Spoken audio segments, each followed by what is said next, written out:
தரமான பிஓபிஎஃப் சிஸ்டர்னே கேட்டு வாங்குங்க. தரமான பிஓபிஎஃப் ஜெஸ்டா. தரமான பிஓபிஎஃப் ஜெஸ்டா. தேநீரின் உன்னத கிளை. கம்பளை சிங்காபிட்டிய பகுதியில் வீடொன்றின் மீது மண்மேடு சரிந்து வீழ்ந்ததில் பெண்ணொருவர் உயிரிழந்து மேலும் 4 காயமடைந்துள்ளனர்.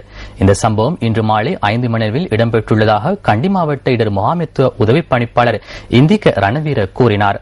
இதன்போது காயமடைந்தவர்கள் கம்பளை மற்றும் பேராதனை ஆகிய வைத்தியசாலைகளில் அனுமதிக்கப்பட்டுள்ளனர். மலையகத்தில் பெய்து வரும் கடும் மழையினால் நுவரெலியா மாவட்டத்தின் சில பகுதிகளில் வெள்ளம் ஏற்பட்டுள்ளது.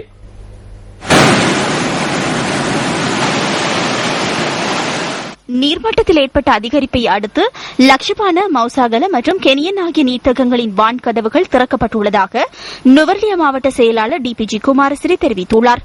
இதனால் களனி கங்கியா அண்மித்த தாழ்நில பகுதிகளில் வாழும் மக்கள் விழிப்புடன் இருக்க வேண்டும் என அறிவுறுத்தல் விடுக்கப்பட்டுள்ளது. அம்பகம்புவ பிரதேச செயலக பிரிவிற்குட்பட்ட வட்டவளை, குடாஓயா மற்றும் ரொசல்லா ஆகிய பிரதேசங்களிலும் நுவரெலியா, குதிரைப்பந்தய திடலை அண்மித்த பகுதிகளிலும் வெள்ளம் ஏற்பட்டுள்ளதாக மாவட்ட செயலாளர் கூறியுள்ளார். இந்த நிலையில் சுமார் 350 குடும்பங்களைச் சேர்ந்த மக்கள் அவர்களின் இருப்பிடங்களில் இருந்து வெளியேற்றப்பட்டு பாதுகாப்பான இடங்களில் தங்க வைக்கப்பட்டுள்ளதாக அவர் தெரிவித்துள்ளார். இராணுவத்தினர், போலீசார் மற்றும் இடர் முகாமைத்துவ அதிகாரிகள் பிரதேச செயலாளர்களுக்கு தேவையான ஒத்துழைப்பை வழங்குவதற்கு முன்வந்துள்ளனர். ஒரு சில பகுதிகளில் சிறு அளவிலான மண் சரிவுகள் ஏற்பட்டுள்ளதால் போக்குவரத்துக்கும் இடையூறு ஏற்பட்டுள்ளதாக நுவரெலியா மாவட்ட செயலாளர் கூறினார். டிக்கோயா, போடைஸ், பன்மூர் மற்றும் தரவளி ஆகிய பகுதிகளைச் சேர்ந்த சிலரும் வெள்ளத்தால் இடம்பெயர்ந்துள்ளதாக எமது பிராந்திய செய்தியாளர் தெரிவித்தார். பொகவந்தலாவை கொட்டியாகலை கீழ் பிரிவில் ஏற்பட்டுள்ள வெள்ளத்திலும் பலர் பாதிக்கப்பட்டுள்ளனர்.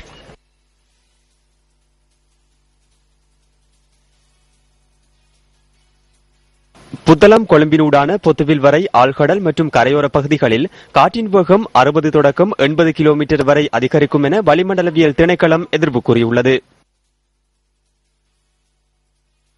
மேற்கு சபரகமுவ, வடமேல் மத்திய தென் மாகாணங்களில் இடைக்கிடை மழை பெய்யும். கூடிய மழை வீழ்ச்சி கிட்டத்தட்ட 100 மில்லிமீட்டருக்கு அளவான மழை வீழ்ச்சியினை மத்திய மலைநாட்டின் மேற்கு சரிவு பகுதிகளில் எதிர்பார்க்கப்படுகிறது. கிழக்கு ஊவா மாகாணங்களின் சில இடங்களில் இடியுடன் கூடிய மழை வீழ்ச்சி அடையும். நாட்டிலும் நாட்டிற்கு அண்மித்த கடல் பிரதேசங்களிலும் குறிப்பாக மத்திய மலைநாட்டின் மேற்கு சரிவு பகுதிகளில் கடும் காற்று இடைக்கிடை வீசும். மேலும் இடியுடன் கூடிய மழையின் போதும் கடும் காற்று வீசும். புத்தளம் தொடக்கம் பொத்துவில் வரை கொழும்பு காலி உள்ள கடல் பிரதேசங்களுக்கு அப்பாற்பட்ட ஆழ்கடல், ஆழமற்ற கடல் பிரதேசங்களில் காற்று தென்மேற்கு திசையில் மணிக்கு 60 தொடக்கம் 80 கிலோமீட்டர் வேகத்தில் வீசும் சந்தர்ப்பம் கூடுதலாக உள்ளபடியினால் இக்கடல் பிரதேசங்கள் கொந்தளிப்பாகவும் அபாயகரமாகவும் காணப்படும்.